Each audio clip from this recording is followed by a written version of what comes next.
নমস্কাৰ বন্ধুসকল information Assamese চেনেলটোৰ মাজলৈকে আপোনালোক সকলোকে প্ৰথমতে স্বাগতম জনাইছো। তো বন্ধুসকল আপোনালোক হয়তো ইতিমধ্যে সকলোৱে গমেই পায় যে অসম চৰকাৰৰ স্বাস্থ্য বিভাগৰ ফালৰ পৰা মুঠ ৩৯৪৫টা ভেকেন্সি মুকলি কৰিছে আৰু এইকেইটা মুকলি কৰিছে চাৰিটা বিভাগৰ ফালৰ পৰা DHS, DHFSW, DME আৰু আয়ুষ এই চাৰিটা বিভাগৰ ফালৰ পৰা পোষ্ট মুকলি কৰিছে আৰু এটি বিভিন্ন পোষ্ট দিয়া আছে। কিছুমান টেকনিক্যাল আছে, নন টেকনিক্যাল আছে। কিছুমান পোষ্ট আছে য'ত আপোনালোকৰ টেকনিক্যাল পোষ্টৰ বাবে টেকনিক্যাল কোৰ্স কৰা হ'ব লগে আৰু কিছুমান আছে অকল হায়াৰ সেকেন্ডাৰী আৰু মেট্ৰিক পাস নাইবা 8 পাস কৰিলে এপ্লাই কৰিব পাৰে। তো বন্ধুসকল আজি আমি ভিডিওত আলোচনা কৰিম যে আপোনালোকে যি সকলে হায়াৰ সেকেন্ডাৰী নাইবা মেট্ৰিক পাস কৰিছে তেওঁলোকে কোনবিলাক পোষ্টত এপ্লাই কৰিব আৰু কেনেকৈ কৰিব। গতিকে ভিডিওটো একেবাৰে প্ৰথমৰ পৰা শেষলৈকে চাই থাকিব।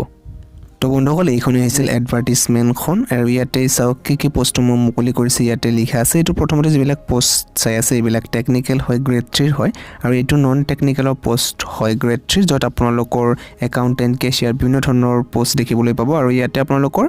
একাউন্টেন্ট এইবিলাকৰ কাৰণে আপোনালোকৰ ডিগ্ৰী বিচাৰিছে আৰু ইয়াতে কম্পিউটাৰ ডিপ্লোমা থাকিব লাগিব। ইয়াতে যেটো পোষ্ট আছে মিউজিয়াম কিপাৰ, মেট্ৰন, গেছমেন এই তিনিটা পোষ্টৰ বাবে আপোনালোকক অকল হায়াৰ সেকেন্ডাৰী অৰ্থাৎ HS যদি পাস কৰিছে আৰ্টছ কমাৰ্চ সায়েন্স কোনো কথা নাই তেন্তে আপোনালোকে ইয়াতে এপ্লাই কৰিব পাৰিব। আৰু যেটো আছে চাওক ড্ৰাইভাৰৰ বাবে আপোনালোকৰ মেট্ৰিক পাস কৰা হ'ব লাগিব আৰু লগতে আপোনালোকৰ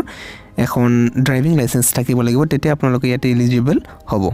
মিউজিয়াম, মেট্ৰন, গেছমেন এই তিনিটাৰ বাবে আপোনালোকৰ স্যালাৰিটো 14,000 ৰ পৰা ষ্টাৰ্ট কৰি 60,500 পাৰ মান্থ। লগতে গ্ৰেড পেও দিয়া হৈছে ইয়াতে কিছুমানত 5,600 আৰু কিছুমানত 5,000 এনেকৈ। তাৰপিছত ড্ৰাইভাৰৰ বাবে যেটো আছে ইয়াতো 14,000 পৰা 4,500 প্ৰতি মাহে স্যালাৰিটো দিয়া হ'ব। তাৰপিছত ইয়াতে দিয়া আছে যে গ্ৰেড 3 পোষ্ট টেকনিক্যাল পোষ্ট ইয়াতে বিভিন্ন ধৰণৰ টেকনিক্যালৰ কোৰ্স কৰা হ'ব লাগিব। ইয়াতে হায়াৰ সেকেন্ডাৰী নাইবা ডিগ্ৰী পাস কৰাৰ লগতে বিভিন্ন ধৰণৰ টেকনিক্যাল কোৰ্স কৰা হ'ব লাগিব তেতিয়া ইয়াতে এলিজিবল হ'ব। আৰু এই পোষ্ট বিলাকত এপ্লাই কৰাৰ বাবে মিনিমাম 18 বছৰ হ'ব লাগিব আৰু 40 বছৰ এইটো জেনাৰেল কেটেগৰীৰ বাবে। OBC 43 ইয়াৰ্ছ লৈকে, SC ST হলে 45 ইয়াৰ্ছ লৈকে পাৰিব, PWD হলে 50 বছৰ লৈকে ইয়াতে এপ্লাই কৰিব পাৰিব। আৰু এটা বহুতেই ভাল কথা যে ইয়াতে কোনো ধৰণৰ এপ্লিকেশন ফিজ দিব নালাগে এপ্লাই কৰাৰ সময়ত। তো বন্ধুসকল এইকেইটা চাওক যেটো গোটেইকেইটা পোষ্ট তলত দি আছে এই গোটেইকেইটা পোষ্টৰ বাবে আপোনালোকে মাত্ৰ 8 পাস হলে এপ্লাই কৰিব পাৰিব আৰু এইকেইটা গ্ৰেড 4 ৰ বাবে পোষ্ট হয়। এটা কোনো ধৰণৰ ৰেষ্ট্ৰিকশন দিয়া নাই। বিশেষ ক্ষেত্ৰত দেখা যায় যে কিছুমান ক্ষেত্ৰত যে কিছুমান যিবিলাক জুডিচিয়াৰী পোষ্ট মুকলি কৰা হয় সেইবিলাকত অকল 8 পাস কৰা সকলে এপ্লাই কৰিব পাৰে কিন্তু যদি হায়াৰ সেকেন্ডাৰী নাইবা তাতকৈ অধিক কোৱালিফিকেশন আছে তেন্তে এপ্লাই কৰিব নোৱাৰে এনেকুৱা দিয়া থাকে। কিন্তু ইয়াতে কোনো ধৰণৰ ৰেষ্ট্ৰিকশন দিয়া নাই অৰ্থাৎ সকলোৱে matric pass, higher secondary, degree pass সকলোৱে পোষ্টৰ বাবে এপ্লাই কৰিব পাৰিব। আৰু ইয়াতে চাওক স্যালাৰিটো কিমান দিয়া হৈছে যে স্কেল অফ পে 12,000 ৰ পৰা ষ্টাৰ্ট কৰি 52,000 পাৰ মান্থ দিয়া আছে, গ্ৰেড পে 3,900। তো বন্ধুসকল ইয়াৰ ক্ষেত্ৰত অনলাইন এপ্লিকেশন কেনেকৈ কৰে সেই ক্ষেত্ৰত আপোনালোকৰ সৈতে এতিয়া আলোচনা কৰিম। ইয়াৰ অনলাইন এপ্লিকেশন লিংকটো ডেসক্ৰিপচনত দিয়া আছে, আপোনালোকে তাৰ পৰা গৈ ডাইৰেক্টলি আপোনালোকে এপ্লাইটো কৰিব পাৰিব যদি এতিয়ালৈকে এপ্লাই কৰা নাই।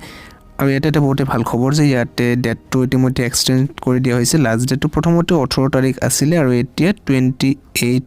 ফেব্ৰুৱাৰী। তো এটা নিশ্চয় বহুতে ভাল খবৰ যেহেতু এটা বহুত কেণ্ডিডেট এপ্লাই কৰিব পৰা নাছিলে।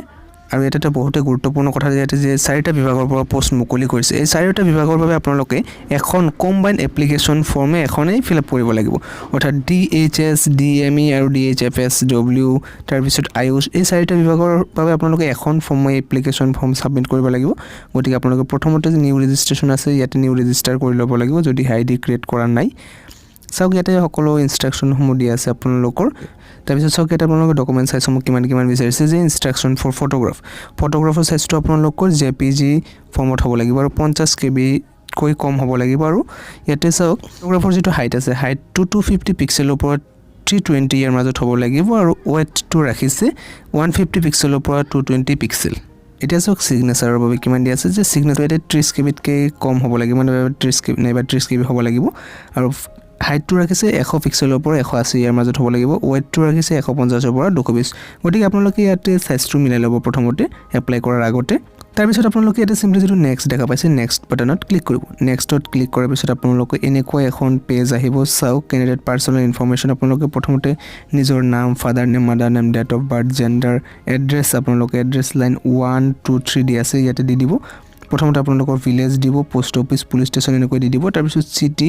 ডিস্ট্ৰিক্ট, পিন কোড এনেকৈ বহাই দিব। বহাই দিয়াৰ পিছত আপোনালোকৰ চাওক ইয়াতে কি দিয়া আছে যে মোবাইল নম্বৰ দি আছে। আপোনালোকে ইয়াতে নিজৰ মোবাইল নম্বৰটো এণ্টাৰ কৰিব। তাৰপিছত সেন্ড OTP যেটো আছে ইয়াতে ক্লিক কৰিব। সেন্ড OTP ক্লিক কৰাৰ পিছত আপোনালোকৰ মোবাইললৈকে এটা OTP আহি যাব আৰু OTPটো এই কোডটো ইয়াতে বহাই দিব আৰু ভেৰিফাই বুলি ক্লিক কৰিব। তেতিয়া আপোনালোকৰ ফোন নম্বৰটো ভেৰিফাই হৈ যাব। তাৰপিছত আপোনালোকৰ যদি কোনো বাকি মোবাইল নম্বৰ আছে এনেকৈ বহাই দিব এইখিনি ফিল আপ কৰাৰ পিছত চাওক ইয়াতে physical identification mark physical identification mark মানে বহুতেই গম নাপায় যে আপোনালোকক কৈ দিব বিচাৰিছোঁ যে ফিজিক্যাল আইডেন্টিফিকেশন মাৰ্ক মানে আপোনালোকৰ যদি কোনো কটা চিহ্ন আছে নাইবা তিল আছে সেইটো আপোনালোকে ইয়াতে লিখি দিব কৈছে তাৰপিছত চাওক ইয়াতে ডিপাৰ্টমেণ্ট অফ ডিএমই গ্ৰেড 3 আপোনালোকে যদি গ্ৰেড 3 ডিপাৰ্টমেণ্টৰ বাবে এপ্লাই কৰিব বিচাৰে তেন্তে আপুনি ইয়াতে সিম্পলি ইয়েছত ক্লিক কৰিব টেকনিক্যাল আছে নন টেকনিক্যাল আছে আপোনালোকে যদি ক্লিক কৰিব বিচাৰে ইয়েস কৰিব এনেকৈ কৰাৰ পিছত আপোনালোকৰ সন্মুখত চাওক সিলেক্ট বুলি আহিব তেতিয়া আপোনালোকে কোনটোৰ বাবে ইয়াতে এলিজিবল কোনটো আছে আপোনালোকৰ ডকুমেণ্ট সেইটো আপোনালোকে সিম্পলি সিলেক্ট কৰি দিব যদি নাই তেন্তে ডাইৰেক্টলি ইয়াতে নো ক্লিক কৰিব তাৰপিছত যদি ডিএইচএছ ৰ বাবে এপ্লাই কৰিব বিচাৰে ইয়াতে ক্লিক কৰি দিব তাৰপিছত কোনটোৰ বাবে এলিজিবল এনেকৈ সিলেক্ট কৰিব নন টেকনিক্যাল আছে নন টেকনিক্যালৰ বাবে যদি এপ্লাই কৰিব বিচাৰে চাওক যদি হায়াৰ সেকেন্ডাৰী পাছৰ বাবে এপ্লাই কৰিব বিচাৰে চাওক এটো মাল্টি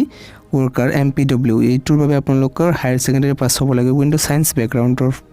ফালৰ পৰা আৰু আপোনালোকৰ ইয়াতে বায়োলজি সাবজেক্ট থাকিব লাগিব আৰু যেটো লেপ্ৰসি ইনজেক্টৰ ইয়াৰ বাবে আপোনালোকে হায়াৰ সেকেন্ডাৰী পাছ হলে এপ্লাই কৰিব পাৰিব গটিকে আপোনালোকে সিম্পলি এনেকৈ ক্লিক কৰি দিব তাৰপিছত চাওক তলত যেটো দিয়া আছে এটো ফ্যামিলি ওয়েলফেয়াৰৰ পৰা আহিছে ফ্যামিলি ওয়েলফেয়াৰ টেকনিক্যাল আছে নন টেকনিক্যাল আছে টেকনিক্যালৰ বাবে ক্লিক এপ্লাই কৰিব বিচাৰিলে সিলেক্ট কৰিব যদি এএনএম কোৰ্স কৰা আছে আৰু নহলে নো কৰিব তাৰপিছত চাওক ইয়াতে নন টেকনিক্যাল যেটো আছে ফ্যামিলি ওয়েলফেয়াৰ গ্ৰেড 3 ৰ ফালৰ পৰা তাৰপিছত যেটো নন টেকনিক্যালৰ পৰা আহিছে কম্পিউটাৰ অপাৰেটৰ এলডিএ কাম টাইপিষ্ট ষ্টৰ একাউন্টেন্ট আদি বিলাকৰ বাবে যদি হে কোৱালিফিকেশন আছে তেন্তে ইয়েস ক্লিক কৰিব নহলে নো ক্লিক কৰিব তো বন্ধুসকল আপোনালোকে প্ৰথমতে এডভাৰটাইজমেন্টখন ভালদৰে পঢ়ি ল'ব ডেসক্ৰিপচনত লিংকটো দিয়া আছে যদি আপোনালোকৰ কোনটোৰ বাবে এলিজিবল আছে সেই হিচাপত আপোনালোকে ইয়াতে সিলেক্ট কৰিব আৰু ইয়াতে গ্ৰেড 4 যিবিলাক পোষ্ট আছে ইয়াৰ বাবে সকলো বিলাকে প্ৰায় পোষ্ট সিলেক্ট কৰিব পাৰিব কিন্তু চাওক লৰাসকলে ইয়াতে ওয়াৰ্ড গাৰ্ল যেটো আছে অকল হেইটো সিলেক্ট নকৰিব আৰু ছোৱালী সকলে ইয়াতে ওয়াৰ্ড বয় যেটো আছে হেইটো সিলেক্ট নকৰিব আৰু যিবিলাকত মাজত অবলিক আছে ওয়াৰ্ড গাৰ্ল নাইবা ওয়াৰ্ড বয় হেইটো সিলেক্ট কৰিব পাৰিব কোনো অসুবিধা নাই তো এনেকৈ আপোনালোকে বেলেগ পোষ্টৰ বাবে সিলেক্ট কৰিব যেটোৰ বাবে এলিজিবল হয় তাৰ পিছত চাওক এডুকেশনাল কোৱালিফিকেশন আছে HSLC অৰ ইকুইভ্যালেন্ট টেন্ট আপোনালোকৰ